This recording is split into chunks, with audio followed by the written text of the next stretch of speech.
Good morning. I hope you're well and already focused on Jesus. We've been looking at the Sermon on the Mount where Jesus shows us what perfect love in a human life actually looks like inside and outside.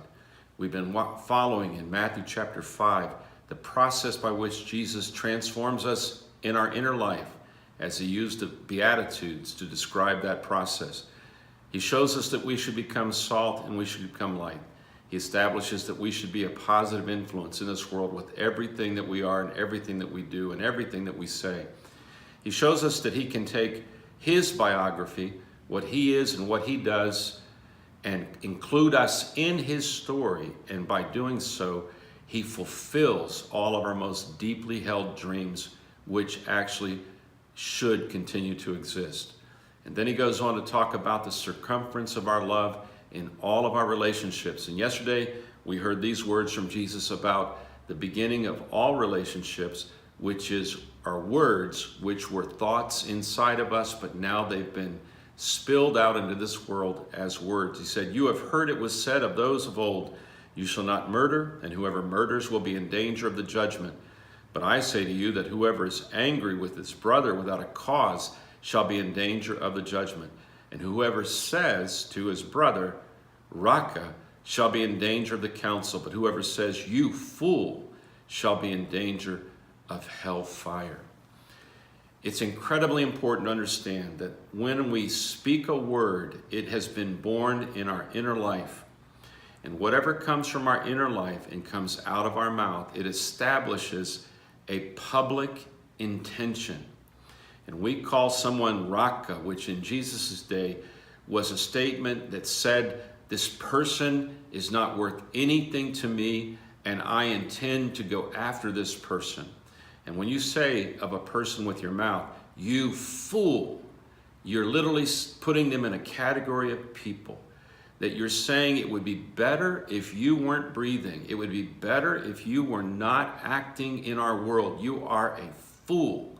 And when you say something like that with your mouth and it came right out of your heart, then Jesus says that you are the kind of person that truly would need to be separated from the world in the place called hell. I believe with all of my heart that God will not permit the kind of behavior that calls other people fools or establishes that some people have no value, and we think up names to describe them so we can get away with disliking them, mistreating them, or even murdering them, that there is a place called hell that is reserved for people who cannot live at peace and equality with other human beings. Whether we like that message or not, or whether we understand that message or not, God will not tolerate an environment in this universe. He will not permanently tolerate a place where living beings like you and me, who are created to love, do not love. We may be able to get away with this here in the world, and other people may even applaud what we call somebody else. And some of our friends may snicker and laugh with us as we describe someone as a fool or someone who is an idiot. And they may think we ought to do that, but that is the path not only to hell, it's the path to murder. I know in my growing up years in the United States that you could use certain words in certain communities and people would just laugh and they would say it was okay and it didn't matter. But those words have only led to more pain and to more death. And they are words that should never come out of the mouth of any Christian, no matter what race, no matter what political party, no matter what opinion you may hold or I may hold. I cannot put myself in a position to say to any human being that they have no right to be here, and that it would be better for me if they didn't even exist. Because the minute we verbalize that, we have walked away from the narrow path toward life, and now we're moving toward murder and toward death. There's probably nothing more important than what goes on in your heart. But the next most important thing about us is what comes out of our mouth. We all need to take every word that comes out of our mouth, and if it doesn't match the love of Jesus, it needs to get out of our vocabulary on a daily basis. Take this very seriously.